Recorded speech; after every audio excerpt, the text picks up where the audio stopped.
റസൂലുള്ള പറഞ്ഞു, സ്വഹാബികളെ, മൻ ത്വാല ഉംറുഹു വഹസുന അമലുഹു, ഒരുപാട് കൊല്ലം ജീവിക്കാൻ തൗഫീഖ് കിട്ടുക, നല്ല നല്ല അമലും ചെയ്യുക, ഒരുപാട് കൊല്ലം. നമ്മളെ 3-ാം നമ്പറിൽ നമ്മളെ മേശരിൻ്റെ ആരെയാണ് അല്ല, നമ്മളെ 3-ാം നമ്പറിൽ 100 വയസ്സ് കണ്ടല്ലോ മോനപ്പ മായി മേശരി. അള്ളാഹു ബഹുമാനപ്പെട്ടവർക്ക് ആഫിയത്ത് കൊടുക്കട്ടെ. മായി മേശരി ഇപ്പം അടുത്തേ നടക്കാനൊക്കെ ഒരു ക്ഷീണമുണ്ട്, പ്രയാസമുണ്ട്, വയസ്സാകി. ഞാൻ മദ്രസ പഠിക്കുമ്പോഴും മായി മേശരി അങ്ങനെയാണ്. ഞാൻ മദ്രസ പഠിക്കുന്ന കാലത്തോ ബഹുമാനപ്പെട്ടവർക്ക് അള്ളാഹ് ആഫിയത്ത് കൊടുക്കട്ടെ. എന്നിട്ട് പറയാ ക്ഷീണം വരുന്നുണ്ട്. ഞമ്മക്കിപ്പോൾ ക്ഷീണത്തുമല്ല ക്ഷീണമാണ് നമുക്ക് പറയാനുള്ളത്. അള്ളാഹു ബഹുമാനപ്പെട്ടവർക്ക് നല്ല വർക്കത്ത് കൊടുക്കട്ടെ. നിങ്ങൾ ആലോചിച്ച് നോക്കിയാൽ അന്നും പള്ളിയിൽ ഇങ്ങനെ എന്നിട്ട് പറയാം, എപ്പോഴും 5 വക്തിനും പള്ളിക്കൊന്നും പോകാൻ കഴിയണില്ല. പൊന്നാര കുഞ്ഞാക്ക 5 വക്തിലും ഇങ്ങനെ പോകാൻ കഴിയില്ല. അപ്പം ജുമാക്കൊക്കെ പോകുന്നു. നിങ്ങളൊന്ന് ആലോചിച്ച് നോക്കി, എത്ര വയസ്സായി നമ്മൾ കാണുന്നല്ലേ. അപ്പോൾ കുറേ ആയുസ് നീട്ടിക്കിട്ടുക, നന്മകൾ ചെയ്യുക. പിന്നെ എന്താ വേണ്ടതറിയോ? ദ്വാരക്കും വേണം അബൂക്ക, അബൂജി ദ്വാരക്കും വേണം. അതെന്താ?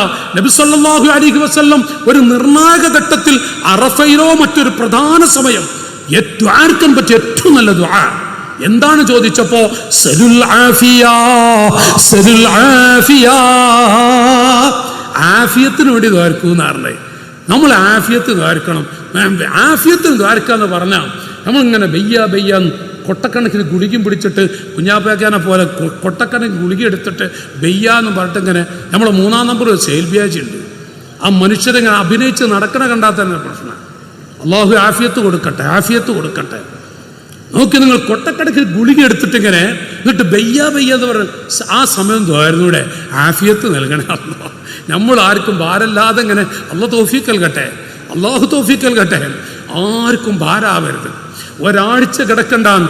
പ്രിയപ്പെട്ടവരെ, വാഴ് പറയാൻ തുടങ്ങിയിട്ട് എത്ര കൊല്ലായി നിങ്ങൾക്കറിയല്ലോ ഈ അവസ്ഥകളൊക്കെ. ഞാൻ പറയുന്നത്, മുമ്പ് കാലത്ത് ഒരു ഉപ്പ സുഖമില്ലാതെ കിടന്നാൽ എൻ്റെ ഓർമ്മയിലുണ്ട്, 3 കൊല്ലം പക്ക രോഗി അഥവാ കിടപ്പിലാണ്. അങ്ങനത്തെ ഉപ്പാനെ കുറിച്ച് മക്കൾ വന്നിട്ട് ദ്വാരക്കണം, ഉസ്താദെ ആഫിയത്ത്, ഉപ്പാക്ക് ആഫിയത്ത് കിട്ടാൻ, രോഗമൊക്കെ മാറിക്കിട്ടാൻ വേണ്ടി ദ്വാരക്കണം. തങ്ങളുപ്പാപ്പയെ പോലുള്ള ആളുകൾ അവരൊക്കെ ശരിക്കറിയാം, അവർക്ക് തന്നെയാണ് അവരോട് ഇതൊക്കെ തന്നെ ഒന്ന് പറയും ആളുകൾ. ദ്വാരക്കണം എന്നിങ്ങനെ പറയും ആഫിയത്ത് കിട്ടാനും. ഇപ്പം അടുത്ത് എന്നോട് ഒരു സ്ഥലത്ത് വഅദിന് പോയപ്പോൾ ഒരു ചെറുപ്പക്കാരൻ വന്നിട്ട്, ഉസ്താദെ ഉപ്പാക്ക് സുഖമല്ല, മരിക്കൽ ഖൈറാണെങ്കിൽ മരിക്കാൻ ദ്വാരക്കണം എന്ന് പറഞ്ഞു. നല്ലോണം ശ്രദ്ധിച്ചോളൂ ഞാൻ പാക്കാം, മരിക്കൽ ഖൈറാണെങ്കിൽ മരിക്കാൻ ദ്വാരക്കണം എന്നാണ്. അപ്പം ഞാൻ ചോദിച്ചു, വാപ്പ കിടപ്പിലായിട്ട് എത്ര കൊല്ലായി എന്നാണ് ചോദിച്ചേ. അപ്പോൾ എത്ര ആയിട്ടുള്ളവർ നിങ്ങൾ? 3 ദിവസം. 3 ദിവസമായിട്ടുള്ളൂ. നിങ്ങൾ മനസ്സിലാക്കണം. ഞാൻ നെട്ടിപ്പോയി. ഈ കുറേ കൊല്ലാലോ, ഇത്ര കൊല്ലായി വാഴ് വരാൻ തുടങ്ങിയിട്ട് ഈ കാലം വരെ അങ്ങനൊന്നും കേട്ടിട്ടില്ല. 3 ദിവസമായപ്പോഴേക്കൊരു മോൻ വന്നിട്ട് പറയാ, ഉപ്പ മരിക്കൽ ഖൈറാണെങ്കിൽ മരിക്കാൻ വരക്കണം. അപ്പം ഞാൻ ചോദിച്ചു, 3 ദിവസമായപ്പോഴേക്കും വാപ്പാനെ മടുത്തല്ലേ ചോദിച്ചു, ഉപ്പാനെ മടുത്തല്ലേ? അപ്പം അവൻ പറയാ, ഉസ്താദേ എൻ്റെ ഉപ്പ പാവാണ്, വാപ്പന്നെയാണ് ഞങ്ങളൊക്കെ വളർത്തിയത്.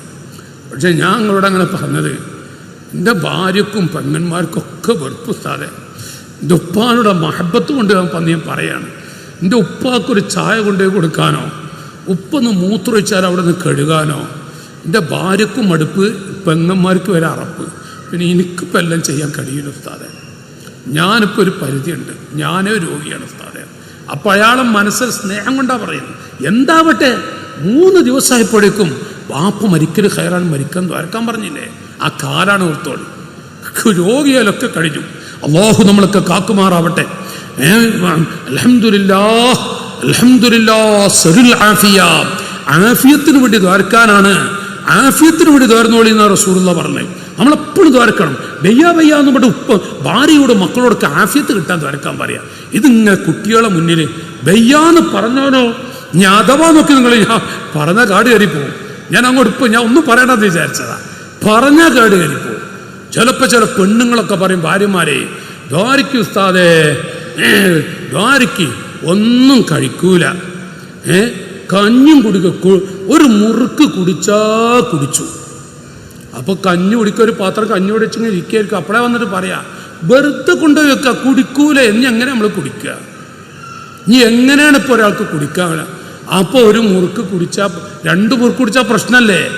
25 മുറുക്ക് കുടിച്ച് കാണിച്ചു കൊടുക്കണം അൽബിയൊക്കെ. അതാ വേണ്ടത്.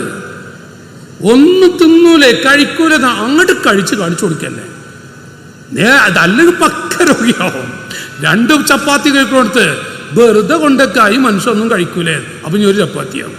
പിന്നെ നാളെ 1 ചപ്പാത്തി, വെറുതെ 1 ചപ്പാത്തിയും കഴിക്കൂലേ, എന്താ 1/2 ചപ്പാത്തി. വേണമെങ്കിൽ നോക്കിക്കോളി, സൂക്ഷിച്ചോളി. ഈ വയസ്സായ ആളുകൾക്കൊക്കെ ഉണ്ടല്ലോ ഇത് പറയുമ്പോൾ വലിയ ഇഷ്ടമാണ്. രോഗിയാണ്, വെയ്യ അങ്ങനെ പറയണതും വലിയൊരു ഹോബിയായിട്ടാ. അൽഹംദുലില്ലാ, ആ വെയ്യാന്നതിന് പകരേ അൽഹംദുലില്ലാ അൽഹംദുലില്ലാ അൽഹംദുലില്ലാ, ഒന്നുമില്ല, പറയത്തക്ക വിഷമൊന്നുമില്ല, അങ്ങനെ പറഞ്ഞോളിന്ന്. അള്ളാഹു നമുക്ക് തൗഫീഖ് നൽകട്ടെ. പറച്ചിൽ നിങ്ങൾ നോക്കണ്ടട്ട ശൈലി. അള്ളാഹു നമുക്കൊക്കെ തൗഫീഖ് നൽകട്ടെ. ഈ വെയ്യപ്പറച്ചിലുണ്ടല്ല വലിയ അപകട. വെയ്യ എന്ന് പറയുന്നതോറും വീട്ടിൽ കുട്ടികളോടും ഭാര്യയോടൊക്കെ പറഞ്ഞാൽ എല്ലാം പ്രശ്നമായി തീരും. പിന്നെ കുറച്ചുകൂടായി കഴിഞ്ഞാലോ പിന്നെ അവർക്ക് ഇങ്ങനെ മടുപ്പ് വേണം.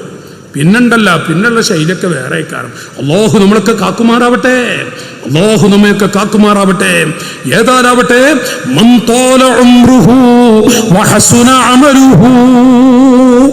ആയുസ് നീട്ടിക്കെട്ടുകയും ആയുസ്സുകാലം മുഴുവനും നല്ല നല്ല അമലുമായി നടക്കുന്ന മനുഷ്യൻ, അവനാണ് മനുഷ്യരുടെ കൂട്ടത്തിൽ ഏറ്റവും നല്ല മനുഷ്യൻ.